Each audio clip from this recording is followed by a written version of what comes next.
Buenos días, buenas tardes, buenas noches nuevamente. Tercer clase de inmunoserología. Ya vimos las generalidades de la materia, ya vimos los métodos que podemos utilizar para detectar a los agentes patógenos y ahora empezamos en esta tercer clase a ver a esos agentes patógenos, cuáles son los distintos tipos de virus, bacterias o parásitos que nosotros tenemos que buscar. Vamos a empezar en esta clase con una breve historia del tamizaje, cómo se fueron incorporando los distintos agentes que nosotros hoy consideramos necesarios pesquisar. Y en esta tercera clase vamos a ver el primer agente patógeno que se estudió, que es la sífilis. Hasta el año 1921, como habrán visto en la materia Historia de la Medicina Transfusional, las transfusiones se realizaban de persona a persona, en muchos casos directamente, luego se sacaban las unidades y se le transfundía al paciente. Recién en el año 1921 se forma, como les decía, el primer registro de donantes voluntarios. Este registro de donantes voluntarios, formado por Percy Oliver, eh, era una agenda en realidad de donantes a los cuales se llamaba por teléfono cuando se tenía la necesidad de una unidad de sangre. Y en esta agenda telefónica estaban anotados estos donantes voluntarios, estaban registrados, donantes a los cuales previamente se le había hecho una entrevista sobre su salud, su conductas de riesgo. Se suponía que era toda gente sana, a la cual se le había sometido también a un examen físico, se habían agrupado para el grupo ABO y se le había hecho además la sífilis, la prueba de sífilis para ingresarlo a ese panel. Entonces, este escrutinio de sangre de sífilis fue la primera prueba de seguridad que se utilizó previa a la transfusión de sangre. Por esos años, plena década del 20, Salvador Massa estaba peleándose en el noroeste argentino por demostrar la vinculación que había entre la enfermedad que Carlos Chagas había descrito en 1909 con el parásito, el Trypanosoma cruzi. Carlos Chagas había estado investigando este parásito, había estado investigando esta enfermedad y no había podido hacer la conexión entre ambas. Recién Salvador Massa, en la década del 20, logra mostrar esa conexión. Y en el año 1936, el mismo Salvador Massa muestra la posibilidad de transmisión sanguínea de esta enfermedad, del Chagas. Yo les voy a dejar el link de una película también, la película Casas de Fuego con Miguel Ángel Solá, que es la historia de Salvador Massa, una historia novelada, algunos personajes son ficticios, otros son reales, pero la idea es para que vean un poco cómo fue la gesta de este científico argentino. Bueno, entonces como les decía, en el año 1949 se describen los primeros donantes infectados en Brasil y en el año 1952 se informan los primeros casos de Chagas, también en Brasil, de Chagas post-transfusional. En el año 1953 se comienza a utilizar violeta de genciana. El violeta de genciana es una tintura que servía como método de inactivación de los agentes patógenos transmitidos por la sangre. Es el primer método de inactivación, vamos a ver la clase que viene, algunos nuevos métodos de inactivación, que en realidad en zonas endémicas, en zonas donde hay chagas, se utiliza para prevenir la posible transmisibilidad de esta enfermedad. Recién en la década del 60 van a comenzar los testeos de chagas en bancos de sangre con técnicas como la hemaglutinación indirecta o la fijación de complementos, técnicas algunas que se siguen usando al día de hoy, aunque su sensibilidad y su especificidad es bastante baja. En la década del 40, McCallum describe una forma de transmisión parenteral de la hepatitis. Hasta ahora la hepatitis se conocían, las grandes epidemias de hepatitis se conocían por transmisión entérica, había algunas sospechas de transmisión parenteral. Y es en esa época, en el año 1940, donde McCallum justamente describe esta hepatitis parenteral en soldados norteamericanos que fueron vacunados para ir a la Segunda Guerra Mundial. Eran vacunados contra parásitos cuando se embarcaban hacia el sudeste asiático. Y estos soldados vacunados posteriormente tuvieron un caso, una enorme cantidad de casos de hepatitis post-transfusional, ¿sí? Obviamente eran vacunados con métodos no estériles. A partir de ahí entonces podemos hablar de una hepatitis enteral y una hepatitis parenteral. Recién en el año 63, Bloomberg y sus colaboradores pueden identificar a este nuevo virus de hepatitis parenteral y lo denominan virus de la hepatitis B para diferenciarlo del virus de la hepatitis A, que era el virus enteral. Recién en el año 1972, en Estados Unidos se aprueban leyes que obligan al tamizaje del antígeno de superficie para detectar el virus de la hepatitis B en donantes de sangre. Antes de 1970, la incidencia que había de donantes con hepatitis, la posibilidad de transmisión transfusional de hepatitis podía llegar a ser de un 30% en algunas regiones. Cuando se incorpora el tamizaje de antígeno de superficie para hepatitis B, ese porcentaje disminuye a casi el 10%, disminuyó del 30% a casi el 10%. A su vez, ese porcentaje continuaba siendo muy elevado, o sea, 10% seguía siendo muy elevado, con lo cual sugería la posibilidad de que hubiera otro nuevo virus, también causante de transmisibilidad de hepatitis. En la década del 80 asistimos a lo que podríamos denominar la primera aparición de un virus emergente en la era moderna. Este nuevo virus que aparece en la década del 80 era un virus del cual no se tenía registro, del cual no se conocía nada, que es un virus que empieza a atacar a las comunidades, en principio, a las comunidades homosexuales de Nueva York, San Francisco y Los Ángeles. En un país como Estados Unidos y bajo la administración absolutamente conservadora de Ronald Reagan, destinar fondos para investigar un virus que atacaba a homosexuales, como les digo, en una administración conservadora donde se consideraba que estos homosexuales eran pecadores, que quizás en algún punto hasta era un castigo divino lo que les estaba ocurriendo, era terrible, como les digo, destinar fondos para la investigación de este virus. Entonces, durante muchos años más allá de los esfuerzos que pudiera hacer la comunidad científica con los pocos fondos que tenían, no se supo nada de este virus. Hasta que en el año 1982 aparece un reporte de la FDA donde informa 3 pacientes con hemofilia que tenían un cuadro viral asociado a una linfoadenopatía. Estos pacientes no presentaban ningún otro factor de riesgo conocido. Uno de ellos era una persona adulta, muy añosa, casado hace mucho tiempo, bastante religioso, con lo cual se deducía que el agente causal probablemente estuviera en las transfusiones. Se suma a esto que en diciembre de ese mismo año, un bebé de 20 meses de edad en San Francisco desarrolla un cuadro de inmunodeficiencia después de recibir transfusiones. Una de esas transfusiones provenía de un donante masculino homosexual que unos meses después falleció por SIDA. Estos casos de hemofílicos y de pacientes que habían sido receptores de una transfusión contaminada hacen que se den cuenta de que en realidad este virus no afectaba a una comunidad específica, o sea, lo cual sería una estupidez pensar que un virus elige a la persona a la que afectar por sus condiciones sexuales, ¿no? Entonces, a partir de ese momento es donde se empiezan a destinar fondos para la investigación de este nuevo virus, y tardan 1 o 2 años más en encontrar este agente causal. Hay 2 grupos de investigación, en Estados Unidos uno y en Francia otro, que se pelean por la paternidad del descubrimiento.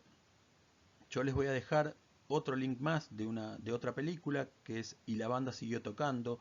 Los 2 links son películas que están en YouTube, con una calidad bastante mala. Si las pueden conseguir de algún otro lado, bajarlas, búsquenlas porque la calidad es bastante mala, pero de todas formas la idea de estas películas es que ustedes puedan ver también este caso. Y la banda sigue tocando, es una película novelada sobre lo que ocurrió en ese momento, pero es muy interesante ver cómo las distintas cuestiones políticas muchas veces traban la ciencia, ¿no? Muchas veces dificultan la investigación y dificultan que la ciencia pueda seguir avanzando por cuestiones políticas, de egos o corporativas.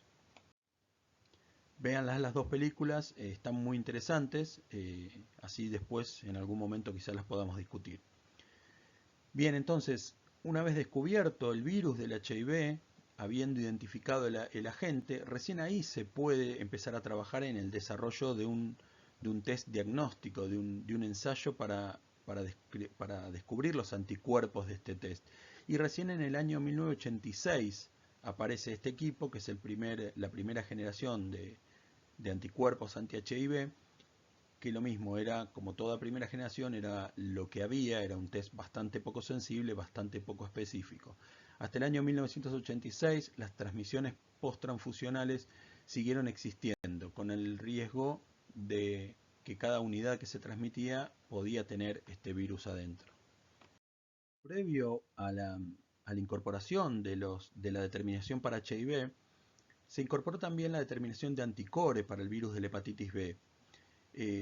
Este marcador, la detección de anticuerpos anticore para el virus de la hepatitis B, además de buscar anticuerpos contra esta hepatitis, también servía como marcador subrogante.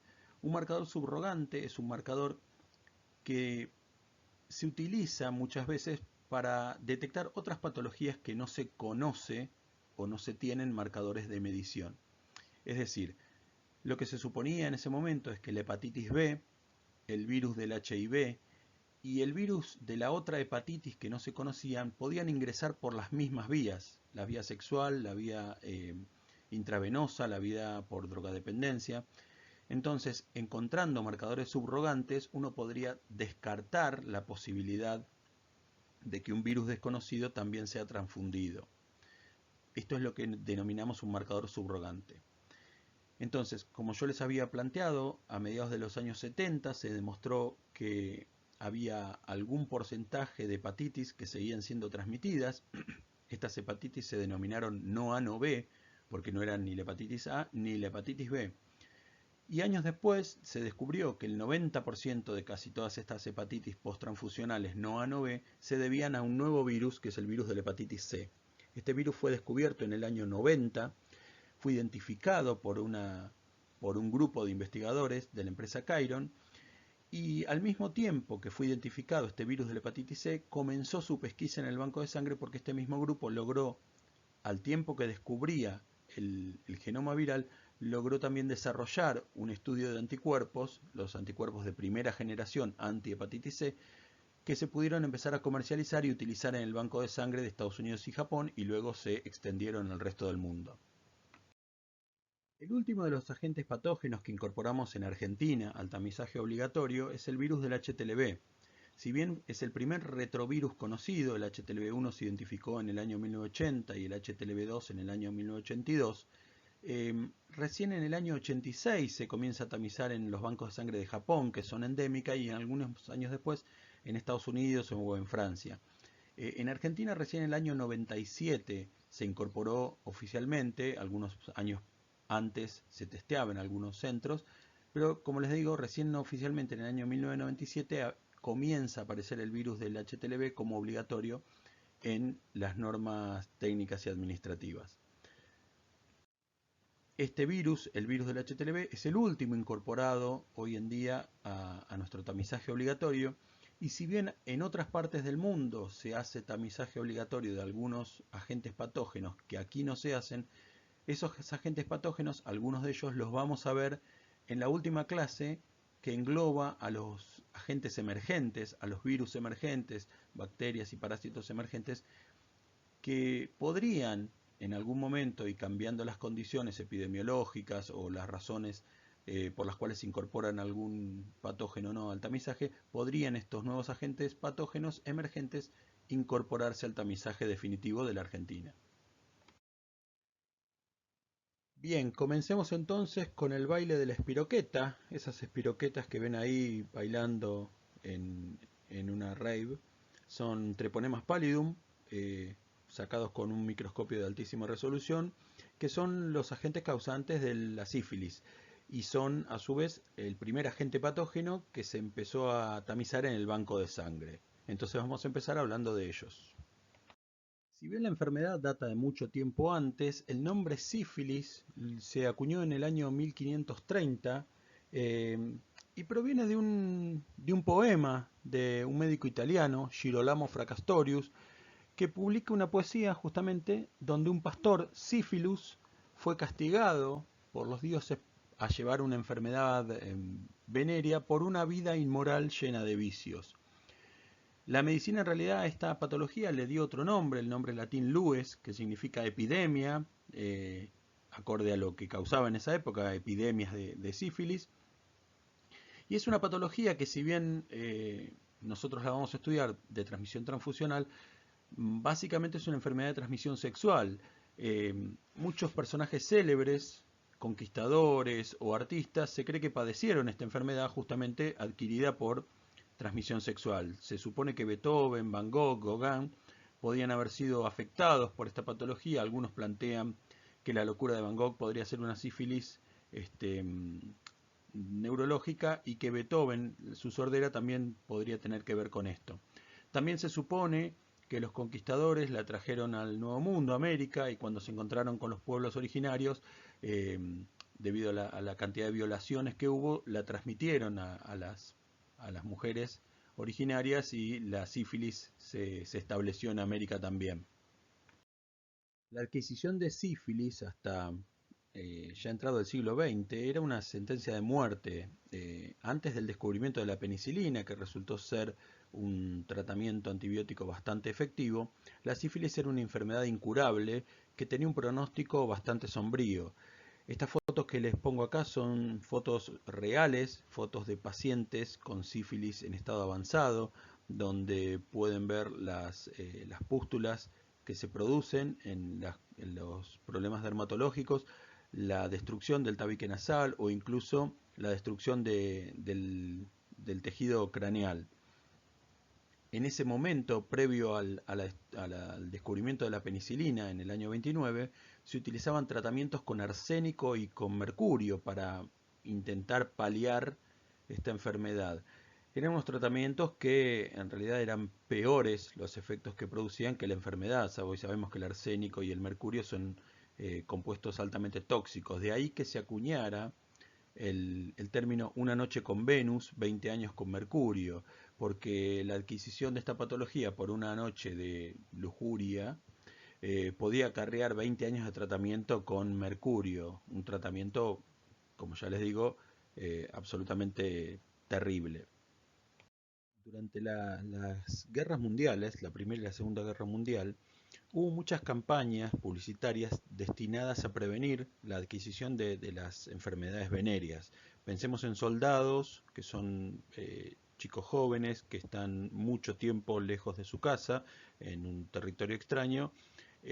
Las posibilidades de mantener relaciones sexuales y adquirir estas patologías hacían que se preocuparan algunos países como Estados Unidos, por ejemplo, porque esas personas iban a volver luego con estas enfermedades venéreas. Se apelaba en estas publicidades, se apelaba mucho a, a la cuestión de la familia y del matrimonio y de ella te está esperando en tu casa. Y obviamente en la concepción machista, machirula de la época, se llegaba también a tirar la culpa o la carga sobre la mujer, ¿sí? Fíjense, hay uno de los afiches donde se pone a la mujer a la misma altura que Hitler o Mussolini, siendo los peores de los tres, o sea, o la peor de las tres. O en otra que dice, te levantaste más que una chica, o sea, terriblemente, hoy lo vemos con estos ojos y es terriblemente machista estos conceptos. Estas estigmatizaciones que causaron estas publicidades o la misma opinión pública, si se puede llamar así, sobre estas patologías venéreas, donde justamente tener estas patologías venéreas implicaba tener una vida fuera de lo regido socialmente, fuera del matrimonio, fuera de lo casto y puro. Todo esto hizo que durante muchos años los pacientes tuvieran vergüenza de ir a testearse, a ver si tenían o no realmente sífilis. Y esto no hacía más que agravar los síntomas, porque en realidad la sífilis temprana, una vez que fue descubierta la penicilina, podía ser tratada rápidamente y era una enfermedad curable. Ahora una sífilis avanzada que no había sido tratada terminaba bastante mal. Por eso con el tiempo cambia el objetivo de las publicidades y lo que se empieza a plantear en estas publicidades es, si la tenés, tratate, no tengas vergüenza, el miedo y la vergüenza no te van a ayudar en nada. Andá, enfrentalo enfrenta ese miedo, enfrenta la vergüenza, hacete el test para ver si tenés sífilis y ingresa a un tratamiento con penicilina. Hablemos un poquito de quién es el protagonista de esta enfermedad, quién es el causante. La sífilis está producida por el Treponema pallidum. El Treponema pallidum es una bacteria de la familia de las espiroquetas, que tienen esta forma espiralada, por eso espiroquetas. Dentro de esta familia de las espiroquetas está el género Treponema, al cual pertenece justamente el Treponema pallidum, que es el agente causal de la sífilis. Son, como les digo, son bacterias de forma espiralada, tienen un diámetro de 0,1-0,2 micrones y un largo de 6 a 20 micrones. Son muy pequeñas, no pueden verse en el microscopio común, necesitan microscopios de alta resolución. El treponema tiene una membrana externa, es una bacteria que tiene una membrana externa que es muy pobre en proteínas y una membrana interna que es muy rica en proteínas, que tiene bastantes antígenos, pero la membrana externa es pobre en proteínas. Y esta bacteria es una bacteria microaerofílica. ¿Qué significa microaerofílica? Que vive en lugares donde existen bajas cantidades de oxígeno. Si tenemos altas cantidades de oxígeno, esta bacteria no vive, con lo cual también es dificultosa para su cultivo. El modo de transmisión de esta bacteria es el modo primario, es por contacto sexual, por contacto directo a través de las lesiones o de contacto directo entre las lesiones y algún fluido, alguna secreción contaminada. Se ha demostrado también que esta bacteria atraviesa la barrera placentaria, con lo cual la madre puede transmitir la patología al feto. Y se ha demostrado también la transmisión por vía transfusional, a través de sangre o componentes. De todas maneras, la transmisión transfusional, y por eso nosotros estamos hablando de sífilis en esta clase, si bien se sigue realizando los estudios de sífilis, hay varios cuestionamientos alrededor del mundo a través de seguir o no seguir testeando para sífilis. ¿En qué se basan estos cuestionamientos? Por un lado, en que esta enfermedad dejó de ser una enfermedad crónica intratable para pasar a ser una enfermedad tratable. Y por otro lado, en que la supervivencia de esta bacteria en los hemocomponentes es bastante limitada. En bolsas de glóbulos rojos, en unidades de glóbulos rojos a 4 grados, la bacteria muere alrededor de los 3-4 días. ¿Sí? Muere en condiciones de frío, de 4 grados. Y en las plaquetas también tiene una pobre supervivencia debido a lo que planteamos en la diapositiva anterior. Al ser microaerofílica, la bacteria vive en condiciones de bajos niveles de oxígeno y las plaquetas están preparadas para tener una alta tensión de oxígeno en el medio, que es lo que las mantiene activas, las mantiene saludables a las plaquetas. Con lo cual, en los componentes plaquetarios, en los hemocomponentes plaquetarios, la sífilis tampoco tendría grandes chances de supervivir mucho tiempo debido a esta gran cantidad de oxígeno. Lo mismo ocurre en el plasma, donde el frío directamente las mata. Congelar los plasmas a menos 18 o menos 70 grados disminuye la vida de la bacteria. Se ha encontrado que el treponema solamente es una bacteria que afecta a humanos. No se ha encontrado sífilis en ningún otro ser vivo. No se ha encontrado que este treponema produzca esta enfermedad en ningún otro ser vivo, con lo cual solamente es una patología que nos afecta a nosotros, los humanos. Y esta patología, esta enfermedad, va a comportarse de diversas maneras de acuerdo a su etapa, al tiempo que vaya transcurriendo esta infección en el ser humano. Vamos a encontrar 5 periodos. El primer periodo, que lo podemos llamar, es el periodo de incubación, entre 3 y 90 días, donde en este periodo de incubación no tenemos básicamente síntomas. Luego una sífilis primaria, donde podemos encontrar el chancro, que llevaría entre 2 y 8 semanas, una sífilis secundaria con un promedio de 6 semanas, pero que puede estar entre las 2 y las 12 semanas. Ahí entraríamos en una etapa latente temprana, donde se pueden dar algunas recaídas, una etapa latente tardía. Esta etapa de sífilis terciaria, de sífilis latente, perdón, podría durar años, hasta 30 años. Y la evolución de esta sífilis latente, si no es tratada, podría derivar en una sífilis terciaria, y esta sífilis terciaria tendría ya sí manifestaciones más graves, neurológicas, cardiovasculares. Vamos a ver cada una de estas etapas un poquito más en detenimiento. Ni bien el treponema ingresa al organismo a través de estas pequeñas lesiones epiteliales, va a ir a la región subepitelial, ahí se va a multiplicar y se va a diseminar a través de todo el organismo. En esta etapa es lo que denominamos el periodo de incubación. No hay signos, manifestaciones clínicas todavía visibles. Es un periodo que dura alrededor de unos 20 días, puede durar mucho menos o mucho más, pero el promedio es de 20 días. Y en este periodo de incubación aparecen las primeras respuestas adaptativas, los primeros anticuerpos, que son de dos tipos distintos. Tenemos los anticuerpos treponémicos, que están dirigidos específicamente contra epitopes, contra proteínas del treponema, o los anticuerpos no treponémicos, que están dirigidos contra la cardiolipina. La cardiolipina es un resultante del daño producido en las células humanas por esta bacteria. Es decir, tenemos anticuerpos dirigidos específicamente contra la bacteria y anticuerpos dirigidos contra las lesiones que la bacteria causa. Una vez finalizado este periodo de incubación, aparece lo que denominamos la sífilis primaria, que es cuando empiezan a verse las primeras manifestaciones clínicas. En esta sífilis primaria, donde fue el sitio de inoculación, donde estuvo el ingreso del treponema, aparece una lesión necrosante, una lesión indolora, y al ser indolora, esta lesión hace que en los genitales masculinos pueda ser visible, pero en los genitales femeninos no. Entonces, en el hombre se ve, y en la mujer, como es indolora, puede pasar desapercibida. Esta lesión es altamente rica en treponemas, ahí hay multiplicación de la bacteria, con lo cual se pueden obtener de esa lesión los treponemas. La sífilis primaria dura alrededor de entre 3 y 8 semanas, inclusive sin tratamiento esta lesión se autolimita.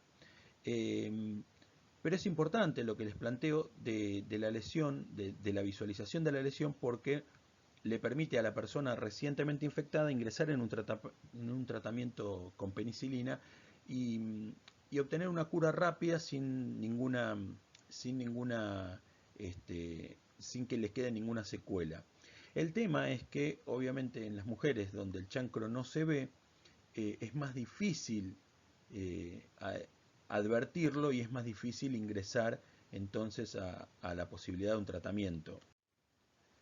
Además, otra manifestación clínica que se va a ver es una linfadenopatía satélite, donde los ganglios satélites al sitio de infección van a estar inflamados, justamente debido al intento del organismo de contener la infección. Pasadas entonces entre 3 y 8 semanas, la sífilis primaria se transforma en una sífilis secundaria con nuevas manifestaciones clínicas. La sífilis secundaria tiene lesiones cutáneas diseminadas, aparecen erupciones diseminadas, lesiones maculosas papulares, maculopapulares, pústulas. Estas lesiones son también muy ricas en treponemas, con lo cual son altamente contagiosas.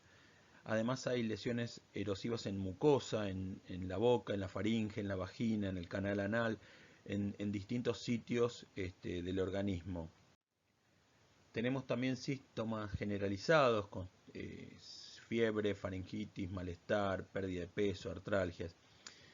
En este momento, en esta situación, todavía podemos utilizar la penicilina como método de curación y obteniendo buenos resultados. La cuestión sería que si pasado a esta sífilis secundaria no utilizamos la penicilina, la sífilis puede pasar a un periodo de latencia para evolucionar luego a una sífilis terciaria. Si no se trata entonces la sífilis secundaria, pasamos a un periodo de latencia que denominamos sífilis latente, donde no hay manifestaciones clínicas, no hay clínica, el paciente se siente bien, aunque pudiera tener alguna recidiva, alguna recaída en una fase temprana de esta latencia. En una fase tardía es mucho más difícil, que haya recaídas. Esta etapa tardía puede llegar a durar hasta 20 años, es decir, la persona puede estar infectada del treponema, haberse infectado 20 años, 30 años antes y no tener ningún tipo de síntoma. Sin embargo, en este momento, esta persona infectada puede transmitir a través de transfusiones, puede transmitir la bacteria, con lo cual este es uno de los periodos de mayor riesgo. Como vamos a ver más adelante en los distintos agentes que vayamos a ver, el riesgo justamente de transmitir un patógeno a través de transfusiones sanguíneas, el riesgo mayor va a estar dado por los momentos en los cuales no hay manifestaciones clínicas, ya sea o por infecciones recientes o por infecciones crónicas asintomáticas. Bueno, en este momento, en la sífilis latente, es cuando nosotros tenemos una infección crónica y asintomática. Por suerte, en estos momentos tenemos marcadores serológicos, tenemos los anticuerpos treponémicos y los anticuerpos no treponémicos para poder determinar si una persona está infectada o no en esta etapa. De las personas con sífilis secundaria que ingresa a sífilis latente no tratadas, hay un 30% de esas personas que van a desarrollar las manifestaciones terciarias. Estas manifestaciones terciarias pueden darse entre el año y los 30 años después de haber ingresado en una sífilis secundaria. En esta etapa vamos a tener enfermedades inflamatorias crónicas con muchos tejidos afectados. Uno de los tejidos más afectados, más comúnmente afectados, es el tejido cardiovascular. Aparecen patologías vasculares, aparecen lesiones en la aorta, una patología aórtica. Otro de los daños más comunes es la neurosífilis. En esta neurosífilis hay lesiones severas de la corteza cerebral, hay lesiones de distintas regiones del cerebro, incluso se da una caminata sifilítica que se dice con pasitos muy cortos, que es característica de esta neurosífilis, y también se dan lo que se llaman gomas sifilíticos, que son lesiones típicas en diversos órganos que están asociados con una patología vascular de esta sífilis. Como decíamos antes, existe riesgo de transmisión transfusional debido a que el agente patógeno está en sangre y es viable en algún momento de esa conservación, ¿sí? De todas formas, se ha demostrado que es raramente transmitida por transfusión de sangre o componentes debido justamente a la alta concentración de oxígeno en las plaquetas y a la poca sobrevida del agente patógeno en situaciones de frío o de congelamiento. El último reporte de sífilis transfusional que se dio en los Estados Unidos ocurrió en el año 1966. Eso es lo que hace también que en Estados Unidos los bancos de sangre estén intentando dejar de hacer los test de pesquisa del treponema. Sin embargo, desde las autoridades no manifiestan que no hay motivo, no hay evidencia científica suficiente como para suspender esta práctica. La desaparición entonces de esta sífilis transfusional, como vimos, se debe a muchísimas causas. Por un lado, la inactivación de estos microorganismos, de este agente patógeno en componentes refrigerados, ha hecho que, a diferencia de lo que pasaba a principios del siglo XX, donde las transfusiones eran directamente de humano a humano y el riesgo de transmisibilidad era mucho mayor, hoy en día, utilizando componentes sanguíneos refrigerados o congelados, ese microorganismo no sobreviva y desaparezca una posible sífilis transfusional. Por otro lado, también ha disminuido la tasa de sífilis en la población general. Desde el descubrimiento de la penicilina como tratamiento para la sífilis, la población en general tiene mucha menor prevalencia. Hoy hay mucha menos sífilis que lo que podríamos ver a principios del siglo XX. El diferimento también de donantes con conducta de alto riesgo, y esto se ha exacerbado mucho más luego de la aparición del virus del HIV, del SIDA. Este diferimento de donantes con conducta de riesgo ha hecho que también disminuya la posibilidad de sífilis transfusional. Por otro lado, si llegara a haber una sífilis transfusional, Por un lado, el uso de antibióticos comunes, como puede ser la penicilina, en receptores, antibióticos dados para paliar algún tipo de infección postquirúrgica, algún tipo de infección que el receptor pudiera tener. Estos antibióticos también actuarían sobre un posible treponema transmitido. Y por último, también se plantea que hay una dificultad para el diagnóstico de una sífilis transfusional al no tener un chancro, al no tener una manifestación clínica secundaria rápida. Si todavía, pese a todo lo que hemos nombrado, existiera la posibilidad de una sífilis transfusional, sería muy difícil de nombrarla y de diagnosticarla para poder decir qué ocurrió.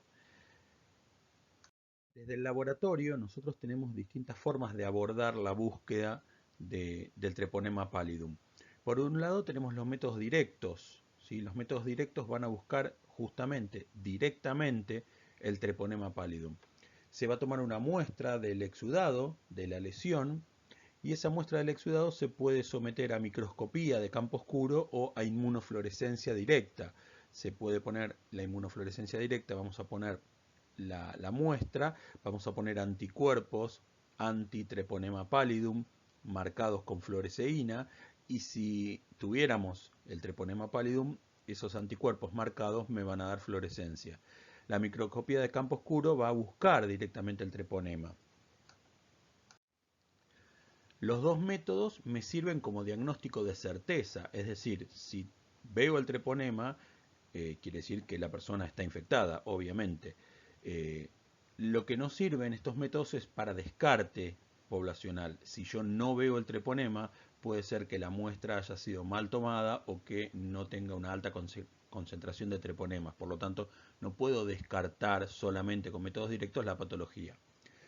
Obviamente, estos métodos directos no sirven para el banco de sangre, ya que para poder obtener una muestra para utilizar estos métodos directos tengo que tomar muestra del exudado, tengo que tomar muestra de la lesión, y por lo tanto, si tengo la lesión, esa persona no está en condiciones aptas de donación. Los métodos que sí se van a utilizar en el banco de sangre son los métodos indirectos, donde yo voy a hacer búsqueda de anticuerpos en el suero de ese donante. La búsqueda de anticuerpos, como hemos planteado un poco antes, se puede hacer por dos métodos distintos, buscando los anticuerpos treponémicos, que son justamente anticuerpos antitreponema, o los anticuerpos no treponémicos, que en realidad están dirigidos hacia la detección de lesiones causadas por el treponema. Veamos un poco más en detalle cada uno de estos tipos distintos de método. Las pruebas no treponémicas son pruebas que utilizan antígenos compuestos por soluciones alcohólicas de cardiolipina, colesterol y lecitina. La cardiolipina, el colesterol y lecitina son compuestos que están dentro de las células humanas y que cuando el treponema lesiona esas células humanas salen a la circulación y actúan como antígenos, haciendo que el mismo cuerpo humano genere anticuerpos frente a ellos.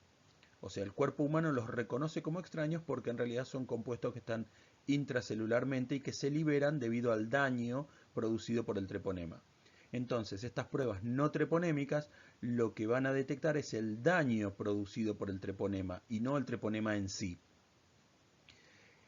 Estas pruebas no treponémicas muchas veces cursan y dan reacción cruzada con algunas otras enfermedades autoinmunes que también producen el daño celular. Puede ser lupus eritematoso sistémico, puede ser artritis reumatoide, algunos tipos de hepatitis, lepra, malaria. Todas estas patologías pueden dar resultados falsos positivos por reacción cruzada entre esa enfermedad y la sífilis que estamos intentando detectar. Como no son pruebas específicas que detecten el treponema, no lo podemos tomar como un diagnóstico de certeza las pruebas estas. No encontré en sí el treponema. Pero son sumamente útiles para para validar una infección en curso, si nosotros queremos ver el estadio en el cual se encuentra la persona que suponemos que tiene sífilis, la prueba no treponémica me va a estar hablando de que estamos frente a una infección en curso, donde se está produciendo daño celular. O sea, el treponema está dañando las células y esas células están generando antígenos y por lo tanto están habiendo anticuerpos frente a esos antígenos. Cuando la persona es tratada, cuando la persona es sometida a un tratamiento con penicilina y se cura del treponema, desaparece el treponema, con el tiempo desaparece el daño también. Y estos anticuerpos también desaparecen, o sea, pruebas no treponémicas van a dar negativo con pacientes tratados. Las pruebas treponémicas no, las pruebas treponémicas van a conservar un resultado positivo frente a pacientes tratados. Estas pruebas no treponémicas suelen ser poco sensibles en fase aguda muy reciente y pueden dar falsos negativos. ¿Por qué? Porque en realidad lo que vamos a ver es el daño celular y en una fase aguda reciente todavía ese daño celular puede no haberse producido. O sea, tenemos el treponema multiplicándose, tenemos el treponema circulando, pero todavía el treponema no generó un daño celular lo suficientemente grande como para que se generen anticuerpos frente a este daño. Por otro lado, también tienen menor reproducibilidad estas pruebas no treponémicas porque también, como tienen reacciones cruzadas y como son bastante inespecíficas, es muy difícil reproducir los resultados. Entonces, la utilidad de estas pruebas no treponémicas puede darse para el screening poblacional, pueden utilizarse para el tamizaje poblacional, porque lo que van a detectar justamente es una infección en curso, y pueden utilizarse también, son muy útiles para detectar cómo va respondiendo un paciente al tratamiento, ¿sí? O sea, una persona que responde al tratamiento va a pasar de tener pruebas no treponémicas positivas a pruebas no treponémicas negativas. En general, las pruebas no treponémicas consisten en mezclar el suero del paciente con el antígeno, las cardiolipinas que les planteo, en un soporte circular.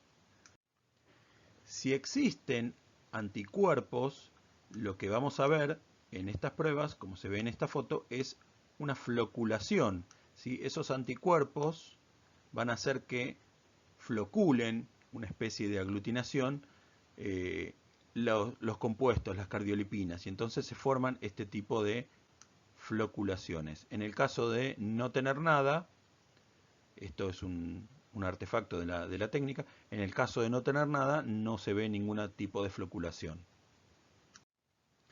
En la guía que les mando una breve reseña de las diferencias que hay entre las distintas técnicas. Son todas muy similares, pero una diferencia de soportes o diferencias de observación entre la BDRL, la USR, la RPR, que son las distintas técnicas no treponémicas, todas ellas utilizadas en el banco de sangre. El otro tipo de pruebas que podemos utilizar son las pruebas treponémicas. Las pruebas treponémicas sí ofrecen un diagnóstico de certeza, porque lo que estoy buscando acá son anticuerpos específicos dirigidos contra los antígenos específicos del treponema. Por lo general, en este caso de pruebas, en las pruebas treponémicas, no hay reacción cruzada como hay en las pruebas no treponémicas, a excepción de algunas bacterias muy similares al treponema. El inconveniente que se presenta desde el banco de sangre es que las pruebas treponémicas van a seguir dando positivo en pacientes tratados.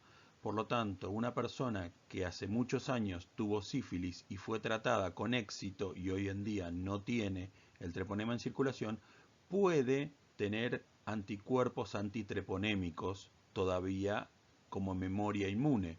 Por lo tanto, si lo utilizamos en el banco de sangre, las pruebas treponémicas, podemos llegar a descartar unidades de donantes recuperados, de donantes que ya podrían volver a donar porque están sanos, pero sin embargo todavía tienen anticuerpos treponémicos. Frente a esto, frente a esta posibilidad de existencia de falsos positivos y de descartar unidades útiles que nosotros las vamos a ver como positivas, las pruebas treponémicas tienen una pequeña ventaja frente a las no treponémicas, que es la detección, son sensibles en fase aguda reciente. Como habíamos dicho, las no treponémicas es necesario que aparezca el daño celular para poder generar los anticuerpos frente a los compuestos no treponémicos. En cambio, en las pruebas treponémicas hay una mayor seguridad transfusional porque detectan un poco antes estos anticuerpos, porque lo que necesitan es la circulación treponémica y no la circulación de los antígenos producidos por el daño. Por otro lado, tienen mayor reproducibilidad los resultados, se repiten los resultados, y las pruebas treponémicas, además, por lo general permiten automatización, permiten utilizarlas en forma automatizada y por lo tanto para aquellos bancos de sangre que trabajan con mucho volumen, podrían utilizar las pruebas treponémicas, sería como una ventaja frente a las no treponémicas gracias a la automatización. Otra desventaja que tienen las pruebas treponémicas es, como hemos planteado anteriormente, no sirven para seguir un tratamiento. En el caso de un paciente infectado que ingrese a un tratamiento, no podemos seguir y ver su evolución hacia la cura o no con pruebas treponémicas porque estas van a seguir dando positivo. Si en el 90% de los casos las pruebas treponémicas siguen dando positivo de por vida o tardan mucho tiempo en caer. Por lo tanto, no sabemos si respondió o no a un tratamiento con pruebas treponémicas y debemos hacerlo utilizando en este caso las no treponémicas.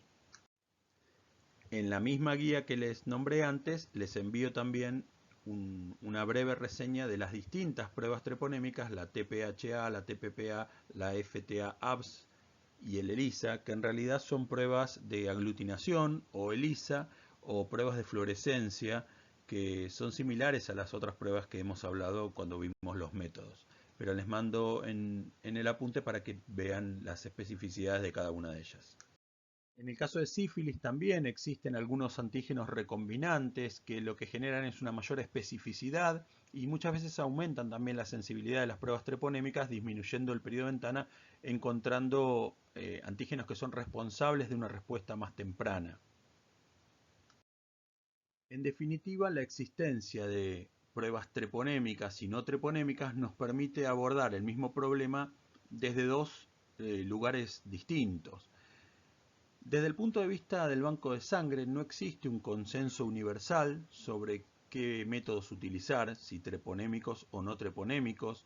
Es muy raro que haya definiciones a nivel país también sobre las normas a utilizar, sobre treponémicos o no treponémicos, y por lo general se deja a criterio de cada banco de sangre, dependiendo su epidemiología, sus donantes y lo que considere el responsable del banco de sangre, se deja a criterio del responsable la elección de pruebas treponémicas o no treponémicas.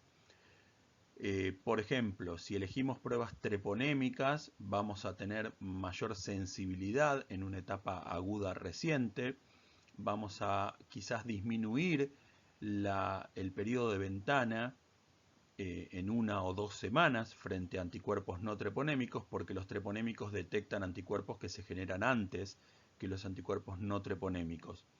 Pero por otro lado, si utilizamos pruebas treponémicas, puede que tengamos un descarte mayor de unidades que en realidad no son infectivas, unidades de donantes que en algún momento tuvieron sífilis y fueron tratados. Una persona con sífilis tratada en su adolescencia probablemente en su adultez va a seguir teniendo anticuerpos treponémicos y por lo tanto si utilizamos estos vamos a tener una reacción positiva y vamos a tener que descartar la unidad cuando la persona fue tratada en su adolescencia. Entonces los anticuerpos no treponémicos van a tener esta ventaja, van a tener la ventaja de que solamente va a detectar infecciones en curso, infecciones activas, y por lo tanto no descartar unidades de infecciones pasadas, pero van a tener menor sensibilidad en cuanto a su etapa aguda reciente. Como les planteo, ambas pruebas se pueden utilizar. La etapa más sensible, la etapa más riesgosa para ambos casos, para la detección de sífilis, es la etapa secundaria y la etapa latente. Y en ambos casos las pruebas treponémicas o no treponémicas van a tener sensibilidad para detectar anticuerpos. Por lo tanto, queda a criterio de cada uno elegir una o la otra.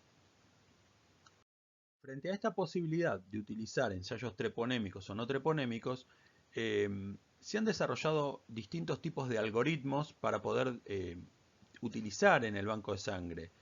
Por un lado tenemos el algoritmo tradicional, el algoritmo que utiliza ensayos no treponémicos en el tamizaje.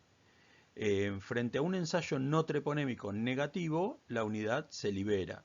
Si el ensayo no treponémico es reactivo, se difiere al donante, se descarta la unidad y se lo invita al donante a realizar un ensayo treponémico. Si este ensayo treponémico, ya como paciente, no como donante, si este ensayo treponémico es negativo, se evalúa la posibilidad de estar frente a un falso positivo del ensayo no treponémico, si el donante tuviera alguna enfermedad autoinmune, si el donante tuviera algún tipo de patología que genere este falso positivo, y se estudia la posibilidad de reingreso del donante para una posterior donación. En el caso de que el ensayo treponémico también dé positivo, el donante es diferido permanentemente y se descarta la donación. A su vez, este donante va a poder ser ingresado nuevamente si realiza un tratamiento con penicilina y ese tratamiento luego de 12 meses determinado tiene un ensayo treponémico, un ensayo no treponémico negativo. O sea, si el donante realmente tiene un tratamiento exitoso, puede considerarse su reingreso.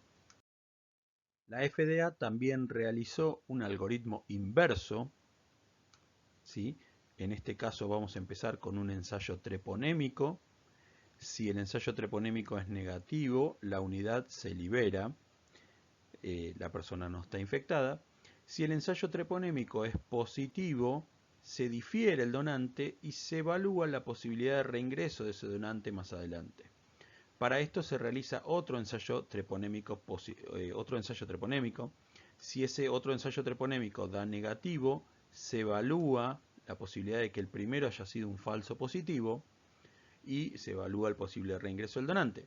Si ese otro ensayo treponémico es positivo también, vamos a realizar un ensayo no treponémico. Con un ensayo no treponémico positivo, tenemos treponémico positivo, no treponémico positivo, el donante es diferido, es un donante infectado, se descarta la donación, está en infección aguda y por lo tanto ese donante debe someterse a un tratamiento, ya como paciente, ¿no? Debe someterse a un tratamiento con penicilina y si luego de 12 meses de terminado el tratamiento ese donante da un ensayo no treponémico negativo, podría llegar a considerarse para volver, para reingresar como donante de sangre.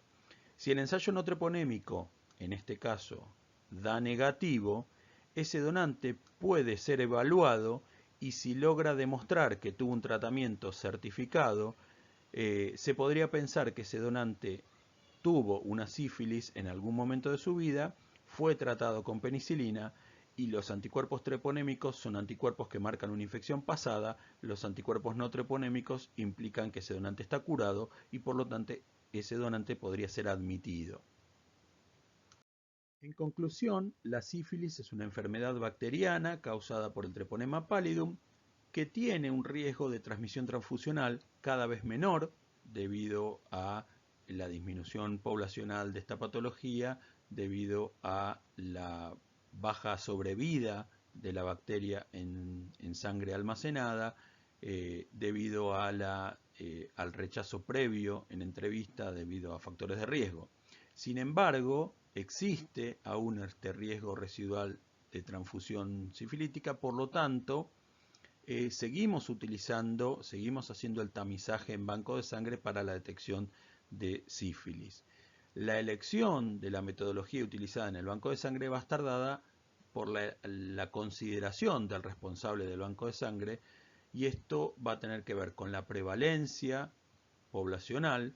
En zonas de alta prevalencia poblacional probablemente tengamos mucha gente con anticuerpos treponémicos positivos, por lo tanto en zonas de alta prevalencia no conviene realizar métodos treponémicos, sino conviene realizar métodos no treponémicos. El volumen de trabajo diario, si nosotros tenemos un alto número de donantes, quizás en este caso sí convenga hacer pruebas treponémicas, porque las pruebas treponémicas pueden automatizarse y por lo tanto disminuir el riesgo al tener muchas muestras. Entonces la necesidad de automatización va a hacer que nosotros elijamos las pruebas treponémicas frente a las no treponémicas.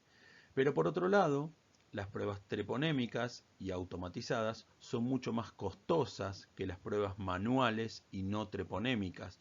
Por lo tanto, también va a haber que evaluar los costos que va a acarrear la realización de pruebas treponémicas frente a las no treponémicas.